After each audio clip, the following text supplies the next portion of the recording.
반갑습니다. 할렐루야. 제가 임플란트 중에 있어가지고 한쪽 이빨을 뽑았어요. 가뜩이나 발음이 부족한 사람이 이빨이 지금 새고 있어가지고 잘 말씀이 전달될지 모르겠는데요. 제가 그러면서 어금니의 소중함을 좀 느끼게 됩니다. 우리 옆에 계신 분들에게 당신은 소중합니다. 소리 인사도 시작하도록 하겠습니다. 제가 어제 우연히 글을 인터넷에서 보게 되었어요. D-92일 오징어 게임 2 이렇게 되어 있던데 2021년 오징어 게임에 열풍이 불었습니다. 어린이부에도요 한 친구가 한날 검투사 같은 헬멧 있죠, 펜싱 헬멧 같은 거 그거 쓰고 왔더라고요. 제가 깜짝 놀랐던 기억도 있는데요. 아무튼 저는 이 드라마 전체를 보지 못하고 축약한 것만 보았지만 그 첫 장면이 되게 충격적이었습니다. 제가 영상으로 한번 준비해 왔는데요. 사실 영상을 잘 준비하진 않지만 오늘 한번 그 영상으로 한번 시작해 보겠습니다. 주인공이 이렇게 해서 딱지치기를 시작하는데 첫 판에 이겼을까요? 졌을까요? 졌습니다. 그래서 이제 10만 원을 내놓으라고 하는데 10만 원이 자기한테 없는 거예요.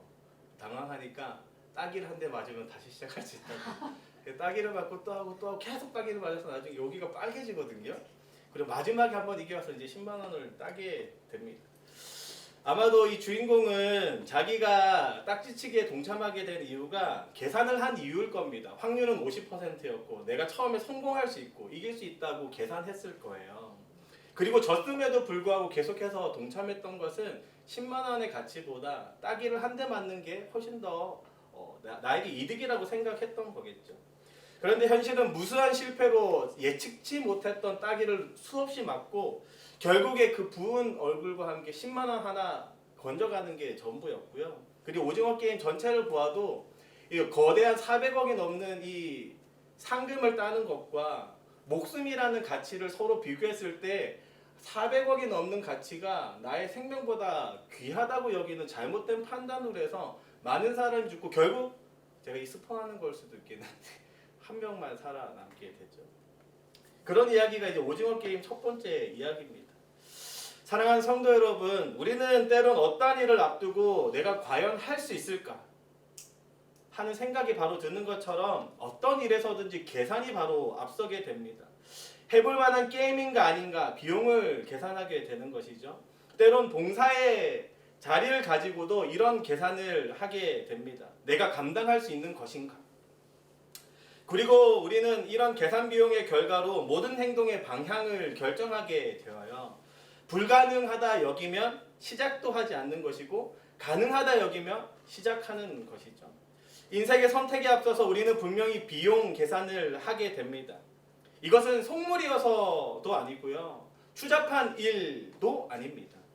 비용을 계산하는 일은 철저히 지혜로운 일이자 인간으로서 자연스러운 일이고요. 또한 반드시 거쳐야 하는 일입니다. 예수님도 이러한 관점에서 두 가지 비유를 주시는데요. 먼저 누가복음 14장 28절부터 30절 말씀입니다. 우리 함께 읽겠습니다. 28절입니다.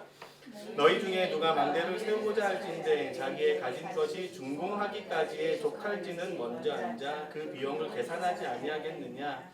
그렇게 아니하여 그 기초만 쌓고 능히 이루지 못하면 보는 자가 다 비웃어 이르되 이 사람이 공사를 시작하고 능히 이루지 못하였다. 인테리어를 해도요, 비용을 계산해야 리모델링을 시작할 수 있습니다. 제대로 된 비용 계산이 이루어지지 않으면 추가된 이 비용들로 인해서 골머리를 쌓게 되거든요. 제가 옛날에 사업할 때 그랬었어요.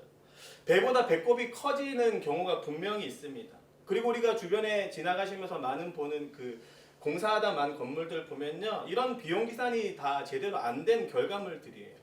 예수님이 또 이런 비유를 드십니다. 14장 31절부터 32절입니다. 또 어떤 임금이 다른 임금과 싸우러 갈 때에 먼저 앉아 1만 명으로서 저 2만 명을 거느리고 오는 자를 대적할 수 있을까 헤아리지 아니하겠느냐. 만일 못할 터이면 그가 아직 멀리 있을 때 사신을 보내어 화친을 청할지니라. 요즘 그 분노장애라는 단어가 흔합니다.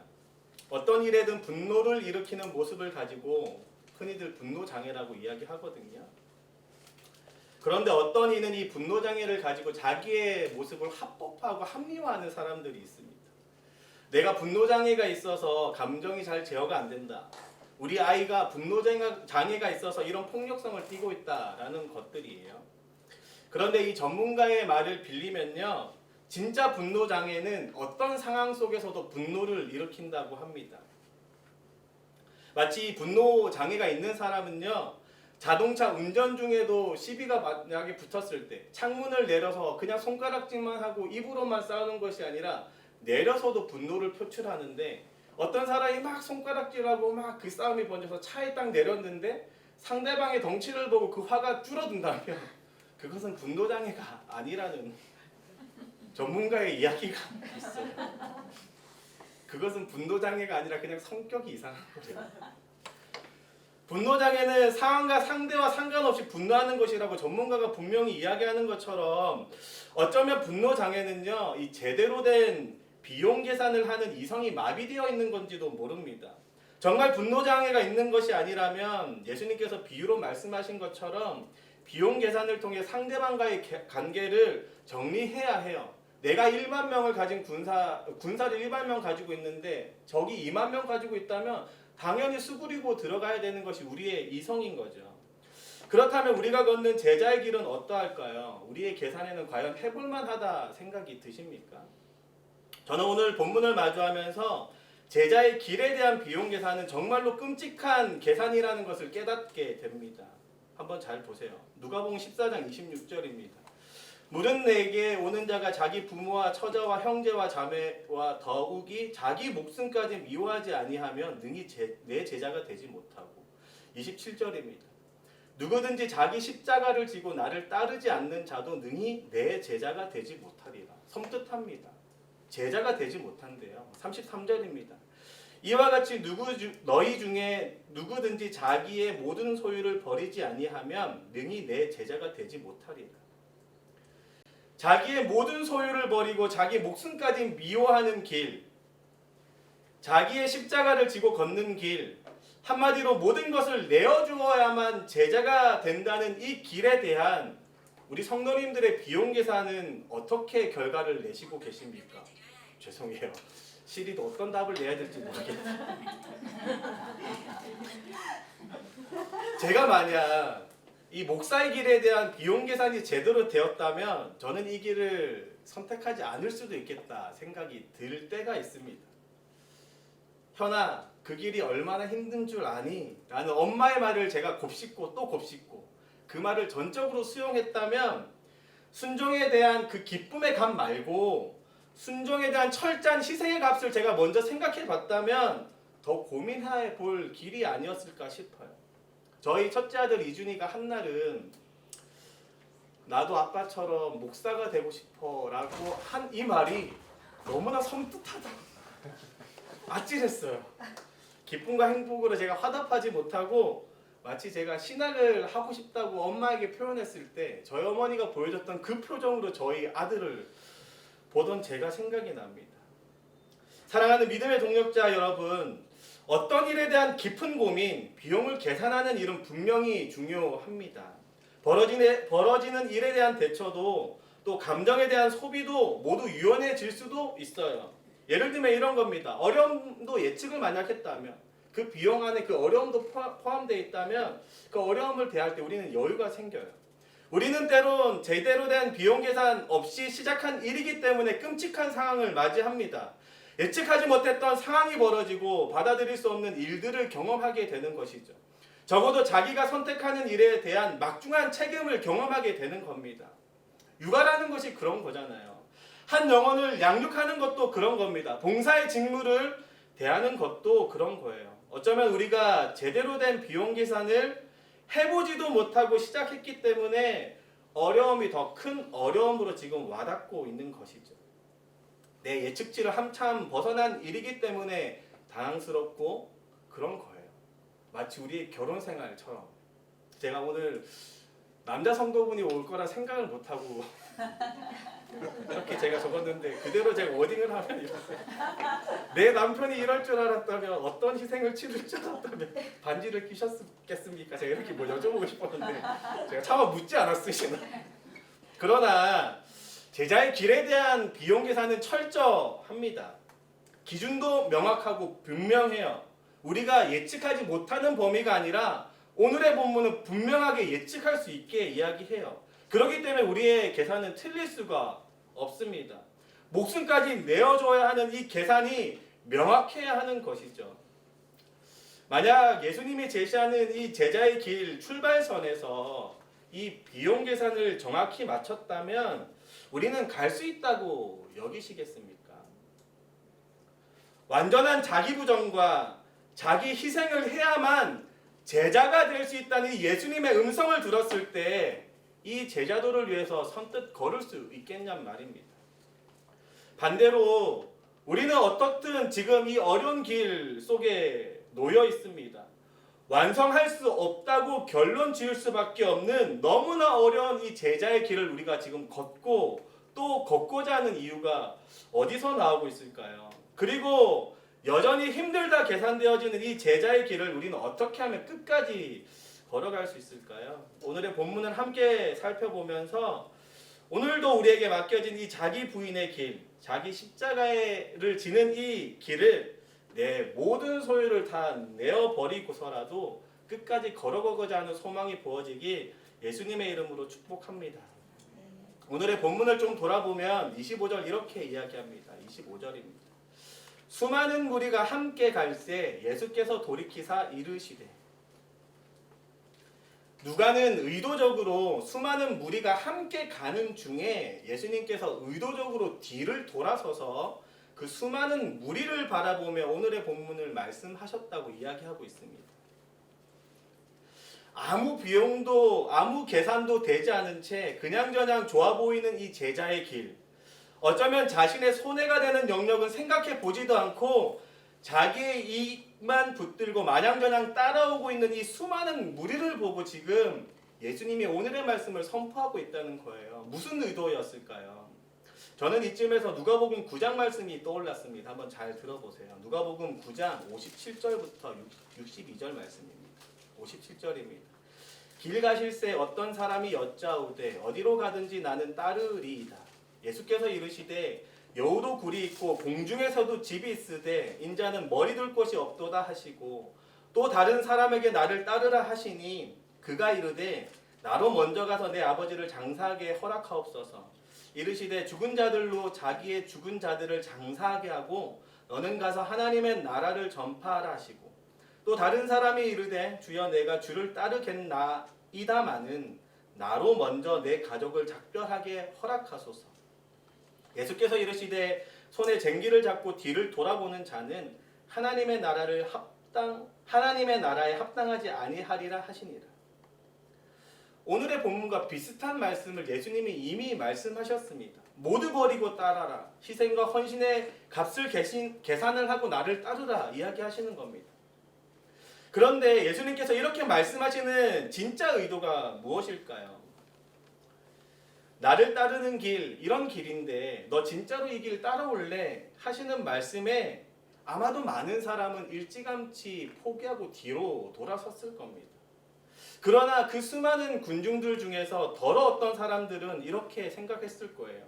자기의 능력과 자신의 책임감이 어디까지인지는 모르지만 잘못된 계산임에도 불구하고 확신이 선 채로 따르겠다고 생각했던 일부의 사람이 있었을 거고, 또는 제가 아무것도 모르고 목회의 길로 걷게 된 것처럼 아무 계산이 제대로 되지 않았어도 막무가내로 따르겠다고 생각했던 사람들도 있었을 겁니다. 분노장애가 일듯 이 계산의 장애가 일어난 거예요. 그런데 이 사람들 모두가 왜 끝까지 이 어려운 길을 걷겠다 결심하고 예수님을 따라가면서 진짜 제자가 되었을까요? 저는 이렇게 여깁니다. 예수님을 따르는 모든 무리의 중심에는요, 예수님을 사랑하는, 예수님이 우리에게 주신 그 사랑에 반응하는 사랑이 있었다 여깁니다. 예수님께서 우리에게 주신 사랑이 무엇인지 알기에 그 사랑에 반응하고자 따라갔다 여겨요. 이런 겁니다. 아, 됐고 예수님 저는 모르겠고요. 저 예수님 사랑하니까 그냥 따라가겠습니다. 마치 이런 것이죠. 본질의 마음속에 이런 예수님의 사랑에 반응하고자 하는 사랑이 있었기 때문에 따르지 않았을까 여겨집니다. 어쩌면 예수님은 이 끔찍한 비용 계산서를 우리에게 지금도 제시하고 있고요. 이렇게 또 물어보십니다. 너 진짜 모든 것을 포기할 만큼 나를 사랑하니? 묻고 계신 거예요. 그리고 우리는 그 질문에 이렇게 대답하는 겁니다. 네, 예수님, 제가 당신을 사랑합니다. 내 목숨까지 포기할 만큼 당신 사랑합니다. 그렇기 때문에 제가 따르겠습니다. 그 값이 얼마인지는 모르겠지만 그저 사랑하는 마음에 결혼하는 것과 같이, 사랑하는 마음에 아이들을 양육하고 세워가는 것 같이, 어떤 비용이 얼마나 지불돼야 되는지는 모르겠지만 그 예수님의 사랑에 반응하는 마음으로 지금 따라가고자 하는 것이죠. 그런데 중요한 것은 우리는 그 뜨거운 고백과 눈물의 호소에도, 분명히 우리는 그런 고백을 했음에도 불구하고 마치 신혼생활이 저물고 진짜 결혼생활이 시작되는 것처럼 철저한 현실의 벽에 부딪히게 됩니다. 이성적이고도 확실한 비용 계산을 하지 못한 결과를 맞이하는 거예요. 제가 목회길을 가고자 하는 이준희를 뜯어서 말려야겠다 생각하는 것도 그런 비용이 보이기 때문일 겁니다.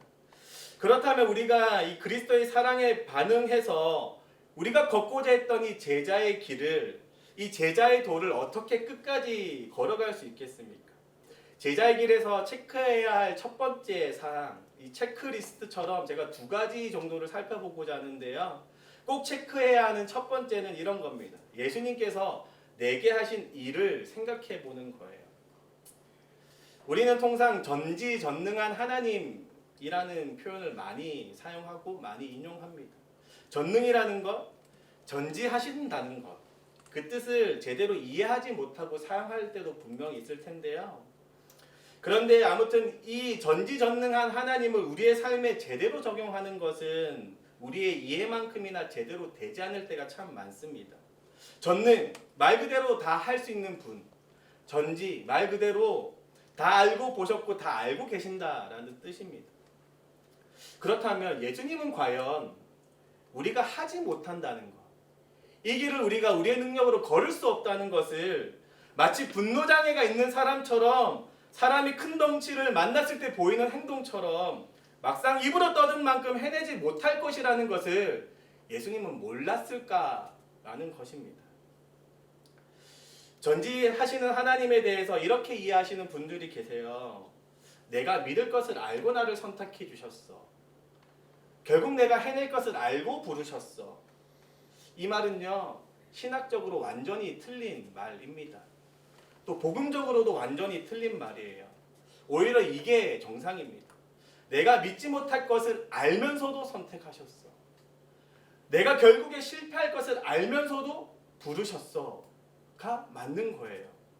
하지만 진짜 기독교 신앙에는 이 뒤에 한마디가 더 붙어야 더 오히려 복음적이고 신학적으로도 옳습니다. 내가 믿지 못하는 것을 알면서도 선택하셨어. 왜냐하면 나를 믿도록 만드실 하나님의 능력을 스스로 알고 계셨으니까. 내가 결국에 실패할 것을 알면서도 부르셨어. 왜냐하면 그 실패를 다시 완성시킬 하나님의 능력을 스스로 알고 계셨으니까. 이것이 전지전능한 하나님을 내 삶에 제대로 적용할 수 있는 키입니다. 사랑하는 성도 여러분, 예수님은 우리가 힘들어하실 것을 몰랐을까요? 오늘도 자기 부인을 하지 못하고 자기 목숨까지 미워하지 못하는 우리의 죄성을 몰랐을까요?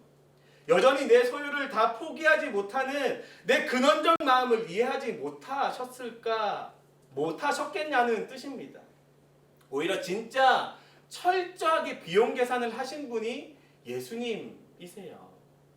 이 무능한 자를 끝까지 책임지고 인도하시겠다는 그 각까지 생각하시고 본인의 목숨을 버렸다 이 말입니다. 그리고 그래야 자기의 모든 것을 버리고 십자가에 달리시고 죽음까지 겪으셔야, 그래야만 아무것도 할 수 없는 우리가 그 길을 따라 걸을 수 있는 성령의 능력을 부어주실 수 있다는 각까지 계산하시고 죽으셨다는 거예요. 그리고 그 계산 그대로 우리는 성령의 능력으로 이 길을 걸어갈 수 있게 됩니다. 오늘 여전히 헤매고 오늘 여전히 힘들어하는 나의 부족함에도, 나의 무능력함을 알면서도 제자의 길로 초대하시는 이유가 여기에 있는 것이죠. 그리고 끝까지 책임지시겠다 약속하셨던 그 예수님의 결단과 그 비용 계산의 결과가 바로 십자가의 사랑인 줄로 믿습니다. 내가 오늘도 이렇게 정말로 무지하게 이렇게 덤빌 수 있어요. 1만 명으로 내가 2만 명을 싸워 이길 수 있다. 이 무모한 싸움을 할 수도 있고요. 내가 오늘 기초만 쌓아놓고 준공할 수 없는 건축을 시작하고 있을 수도 있습니다. 그러나 예수님이 끝까지 우리를 포기하지 않는 것, 이미 그 모든 비용을 예수님이 대신 지불하셨기 때문입니다. 사랑하는 성도 여러분, 예수님이 우리를 위해서 치르신 이 값을 기억하길 소망합니다. 우리의 구원, 우리가 걷는 이 제자의 길, 우리가 계산하면 절대로 지불할 수 없는 길입니다. 우리는 어떻게 하든 지불할 수 없는 길이라는 결론이 나는 게 정상이에요. 사람의 한계를 경험하는 것이 정상이고 내 부족함이 드러나고 내 인간다움이 드러나는 게 어쩌면 당연한 일입니다. 그리고 그 유리벽에 부딪히는 것이 정상이겠죠. 그러나 그 유리천장에 그 부딪힘에 그 유리천장을 누가 깨셨냐는 겁니다. 우리를 대신해서 예수님께서 지불하신 그 값을 기억하길 소망합니다. 여전히 예수님이 우리를 사랑하시고 예수님이 우리를 사랑하신다는 그 마음에 반응하는 마음을 하나님께 올려드리길 소망합니다. 오늘도 그냥 그 사랑에 반응하는 길을 걷는 저와 여러분 되었으면 좋겠습니다. 분명한 것은 이 제자도는 우리가 완성할 길이 아니라는 거예요. 완성된 길로 우리가 초대된 겁니다. 그저 그 길을 예수님이 우리에게 보여주신 사랑으로 반응하기 소망합니다. 내가 할 수 없다 여기고 내가 지불할 값이 너무나 커서 포기하고 싶을 때마다 예수님이 지불하신 그 값, 예수님이 이루신 그 일을 기억하며 나아가며 오늘도 도전하길 소망합니다. 제자의 길에서 꼭 체크해야 하는 두 번째는요, 예수님께서 우리를 통해 꿈꾸시는 것이 무엇이냐는 겁니다. 예수님은 분명 우리가 지불해야 하는 모든 값을 지불하셨습니다. 그렇기 때문에 이 제자의 길은 우리의 노력으로 완성되는 길이 아니라 예수님이 닦아놓으신 그 길에 사랑으로 반응하며 그냥 걷는 길이라고 이야기 드렸고, 그것은 곧 은혜를 누리는 길입니다. 그럼에도 불구하고 왜 예수님은 우리에게 희생과 헌신을 강조하고 계신 걸까요? 오늘의 본문 33절부터 35절 함께 보겠습니다. 누가복음 14장 33절부터 35절, 33절부터 읽겠습니다. 이와 같이 너희 중에 누구든지 자기의 모든 소유를 버리지 아니하면 능히 내 제자가 되지 못하리라. 소금이 좋은 것이나 소금도 만일 그 맛을 잃으면 무엇으로 짜게 하리요? 땅에도 걸음에도 쓸데없어 내 버리느니라. 들을 귀가 있는 자는 들을지어다 하시니라. 건물을 건축하는 자, 그리고 전쟁을 앞둔 자, 이 두 가지 비유를 말씀하시고 분명히 이렇게 이야기를 붙여가십니다. 이와 같이라고 이야기하세요. 그리고 결론을 맺어가는 과정이거든요. 각자가 가지고 계신 성경을 보시면서 또 앞에 화면을, 이 구절 화면 계속 띄워주시면 좋겠는데요. 그것을 보면서 제가 말씀드리는 것을 들으시면서 한번 하나님이 주신 이성으로 깊게 생각해 보시면 좋겠습니다. 예수님이 제시하시는 제자의 길은 분명히 어려운 것이고요. 자기의 목숨까지 미워하는 길입니다. 자기의 존재를 완전히 부정해야 된다는 뜻이에요. 그리고 자기 십자가를 지는 길이어야 한다고 했습니다. 이 십자가는요, 추상적인 십자가가 아니에요. 진짜 자기의 목숨까지 내어놓으라는 뜻입니다. 그리고 정리해서 한마디로 이렇게 말씀하시는 겁니다. 이와 같이 너희 중에 누구든지 자기의 모든 소유를 버리지 아니하면 능히 내 제자가 되지 못하리라. 제자의 길에 대한 비용이 얼마만큼인지 지금 분명히 이야기하고 계신 겁니다. 내 소유를 다 내어놓아야 제자가 된다는 거예요. 그런데 이어서 붙어있는 34절과 35절에 주목해 보시길 소망합니다. 소금이 좋은 것이나 소금도 만일 그 맛을 잃으면 무엇으로 짜게 하리요? 땅에도 걸음에도 쓸데없어 내버리느니라. 들을 귀가 있는 자는 들을지어다 하시니라. 저는 이 들을 귀가 이곳 가운데 정말로 은혜로 부어지길 소망합니다. 사랑하는 성도 여러분, 우리가 걷는 이 길은요, 앞선 이 첫 번째 체크리스트로 이야기한 것처럼 분명히 나의 대가로 완성될 수 있는 길이 아닙니다. 제자의 길은 사실 아무 비용도 들지 않는 길이에요. 그럼에도 불구하고 예수님은 제자의 길에 대해서 우리의 희생과 헌신이 철저히 동반되어야 함을 이야기하는 것은 어쩌면 희생과 헌신은요, 제자로서의 정체성을 유지하는 방편이기 때문에 이야기하는 듯 합니다. 소금의 맛을 유지하는 법, 빛을 잃지 않는 방법, 하나님 나라의 백성으로서 하나님 나라를 살아가며 그 나라를 들춰내고 비춰내는 그 비결이 바로 희생과 헌신이라고 지금 강조하는 거예요. 오늘의 본문의 뜻을 착각하지 않길 소망합니다. 우리의 모든 소유를 버려야만 제자가 되는 것이 아니에요. 자기의 십자가를 지지 못하면 제자가 되지 못하는 것이 아닙니다. 이미 예수님께서 모든 비용을 계산하셨고 십자가에서 우리를 대신하여 다 치르신 일입니다. 우리를 대신하여 다 준비하셨고 그 축복의 길로 우리를 초대해 주셨어요.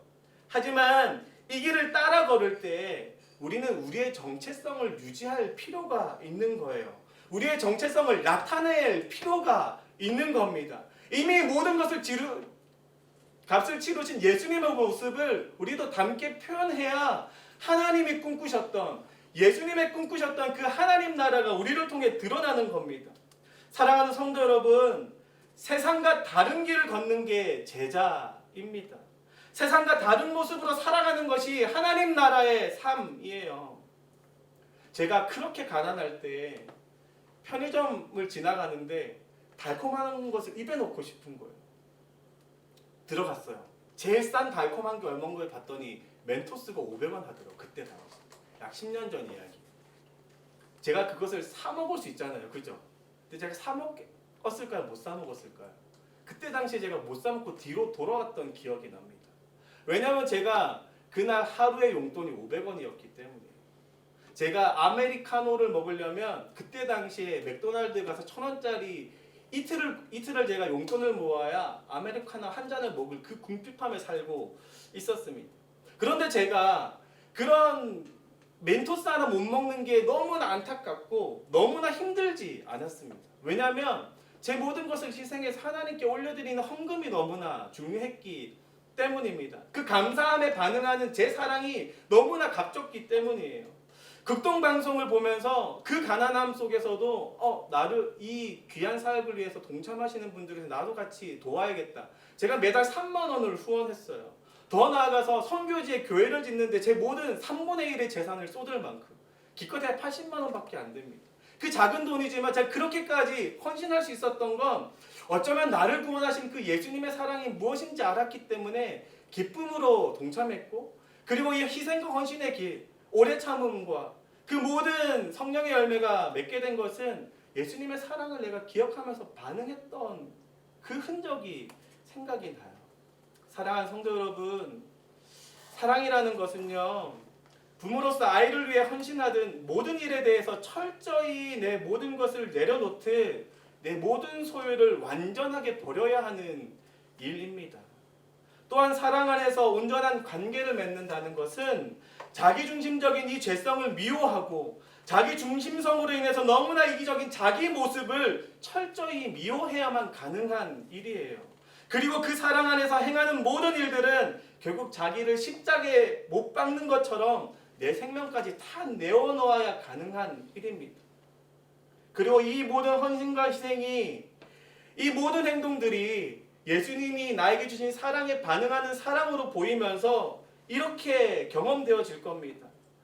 자기중심적으로 똘똘 뭉치고 자기의 삶의 안위를 위해서 철저히 우상 숭배의 길로 빠져있는 세상의 모습과 달리 철저히 구별된 나의 삶을 나타내는 유일한 방편이 됨을, 그것이 제자도에서 예수님이 꿈꾸시는 길임을 알게 될 거예요. 그러기에 사랑하는 성도 여러분, 오늘도 이 헌신과 희생의 길을 기꺼이 순종함으로 걷길 소망합니다.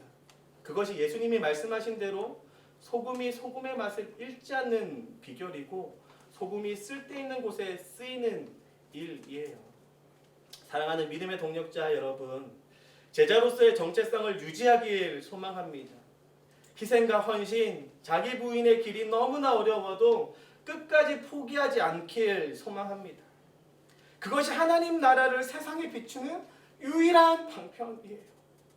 우리가 희생하면 할수록 세상은 우리의 희생의 원동력이 되는 예수님의 희생을 보게 될 것입니다. 예수님은 지금 이것을 꿈꾸고 계신 거예요. 우리 하늘꿈 교회에 부어지는 그 비전이 이런 비전일 줄로 믿습니다. 내가 걸은 이 길 너도 함께 동참하지 않겠니? 이런 꿈을 꾸고 계신 거죠. 이 꿈에 함께 동참할 줄 아는 저와 여러분 되길 예수님의 이름으로 축복합니다. 그리고 희생과 헌신의 정신으로 하나님 나라를 밝히 비출 줄 아는 저와 여러분 되길 예수님의 이름으로 축복합니다. 이제 이 마침내 드러난 하나님 나라 시리즈 모든 말씀을 정리하고자 합니다. 이 시리즈의 주제가 뭔지도 모르시고 12번의 설교를 들었을 수도 있지만요. 아무튼 제가 이 12번의 말씀을 통해 하나님 나라의 삶에 대해서 조금 이해해보고자 하는 시도를 해보았던 것 같습니다. 전하는 자의 입술이 너무나 미련하고 지혜가 없었다 여겨질지라도 또 내가 너무나 부족하고 부끄러워도 제가 중간에 포기하지 않았던 것은 아마도 그 부족함을 채우시는 성령의 일하심을 기대했기 때문일지도 모르겠습니다. PPT 한번 보여주시면요. 우리는 하나님 나라로 디자인되어 있습니다. 사람은 하나님 나라로 계획되어 지어졌어요. 그렇지만 사람은 그 하나님 나라를 스스로 깨트려 버렸고 다시 사람은 하나님 나라를 밝히 비춰질 수 있는 존재로 새 창조되었습니다. 그 그리스도의 사랑에 반응하며 우리의 모습들로 인해서 다시 그 나라가 밝히 비춰지길 소망합니다. 결국 희생과 헌신으로 대변되는 이 십자가의 삶일 줄 믿어요. 함께 어렵지만 걸어가야 하는 이 길, 우리가 받은 십자가의 사랑을 기억하고 그 사랑에 반응하고자 하는 우리의 헌신들로 인해서 오늘도 하나님 나라가 밝히 비춰지길 진심으로 축복합니다. 우리 함께 찬양하며 나아가겠습니다.